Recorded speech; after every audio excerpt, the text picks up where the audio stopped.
আসসালামু আলাইকুম বন্ধুরা, চলে আসলাম আজকে আপনাদেরকে টিআরএক্সের নতুন ভবন দেখানোর জন্য। আপনারা জানেন টিআরএক্স উদ্বোধন হয়েছে। টিআরএক্সের ভিতরে যে অসাধারণ লুক তারা তৈরি করেছে এটা আপনাদেরকে দেখাবো ইনশাল্লাহ। দেখুন, টিআরএক্সের প্রবেশদ্বারে তারা যে একটা ডিসপ্লে তৈরি করেছে, দেখুন কি অসাধারণ একটা ডিসপ্লে।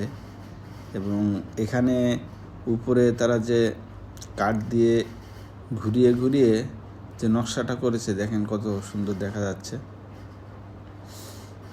এটা সচক্ষে না দেখলে আপনি বুঝতে পারবেন না কত সুন্দর করে তারা এই নকশাগুলো তৈরি করেছে। দেখুন উপরে, এবং এই টিআরএক্সের এই ডিসপ্লেটাও অসম্ভব সুন্দর। আমি তো দেখে অবাক। আপনারা যদি কেএলের আশপাশে থাকেন অবশ্যই আসবেন দেখতে।